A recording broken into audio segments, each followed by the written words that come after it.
Welcome my friends, my name is Irvin, also known as Koboman. In today's video we're talking about gigabit networking and how to go about setting it up. This is related to my article that is called Top 10 Hard Desktop Support Interview Questions and Answers. If you'd like to check that out, there will be a link at the end of this video. This is part 6 of this series that I'm making, and the main thing to kind of keep in mind is that this is from a point of view of desktop support or maybe even help desk. So if you would like to watch these other parts that I've created, you can certainly do so. There will be a link at the end of this video. So the way I explain myself to potential employers, so let's say this is an interview and they ask me this specific question, which is the entire building is switching over to Gigabit network and you are to assist with the process. How would you handle this project? I usually have 4-part answer, which is first, second, third, and last. And this is also a good way to let the potential employer know that you have the knowledge to do this job. So if you explain it in a detail, then you would know what you're talking about, basically. Also, if you're interested in checking out my equipment, there is a link in the description box below for all the computer stuff that I use. All right, let's get to it. The entire building is switching over to Gigabit network and you are to assist with the process. How would you handle this project? So you can see that this question is specifically tailored for somebody who does desktop support at the site. So meaning you're physically there and then you are to assist with switching over to the Gigabit network. The reason you are to assist with the process is because you're not going to do the networking part of it, meaning that you won't be, assigning IP addresses or anything like that. That's done by the network team. You are the desktop support guy or tech support guy, if you will, that will basically run the cables and do everything else, which I will talk about here shortly. First, I would work with the network team to decide of the new IP network ranges. This is incredibly important.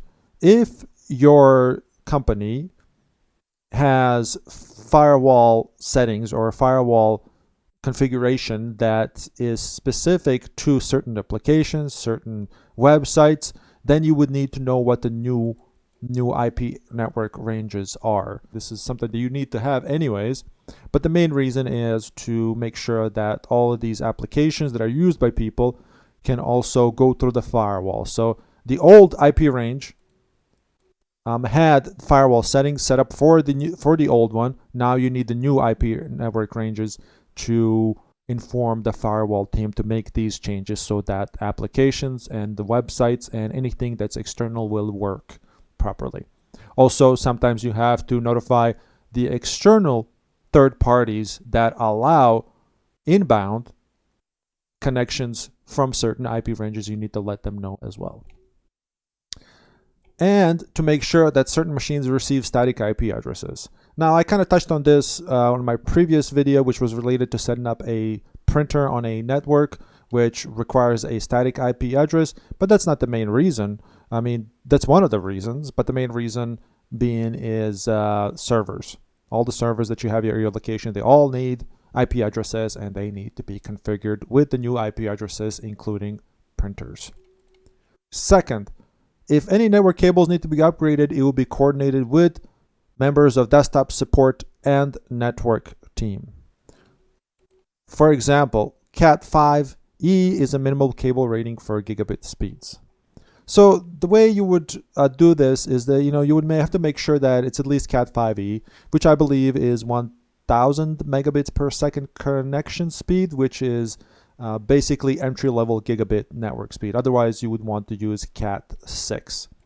And you would coordinate this with the members of desktop support, meaning hopefully there's somebody else there that works with you. I mean, it may not be, if it's a smaller company, but if it's a larger company, there's probably other members there that you may need assistance with, especially if you need to run the new cables through the building, which is a lot of work. And of course, you wouldn't coordinate this with the network team. Basically, you just let them know, okay, I've connected all of this, try these ports or something like that, and let's test it out, type of thing. Third, if any changes affects the printers and other static devices such as servers, this has to be communicated to the users and make appropriate changes to each machine. So this touches on exactly what I talked about earlier related to the static IP addresses. If any changes affect printers, of course, you have to let the users know. You have to communicate this to the users or make the changes yourself and tell them, okay, this printer that's here is no longer using this IP address. So you have to go to their computer or tell them to do it and say, okay, you have to add the printer in there again because it's not going to work. It's just going to stop working because the address has changed. And of course, make appropriate changes to each machine. I was referring this to the users, but also this needs to be applied to the servers themselves as well, or any storage that needs to be, static. Lastly, the most important thing would be the testing part before deployment, because there's a chance that certain applications require firewall exceptions for their IP or a range of IP addresses. And this also refers back to the IP ranges that all the applications need to have a firewall exclusions, exceptions, or whatever you want to call it. We want to make sure that the new IP range and the IP addresses can go through the firewall. All right, guys, I hope you like this video. Share it with your buddies. I'd really appreciate it. I'd made 5 more videos of this, and there will be more. But thank you so much for watching. If you want to check those out, again, there will be here as I speak. And I wish you good luck, best of luck, enjoy your day. Bye-bye.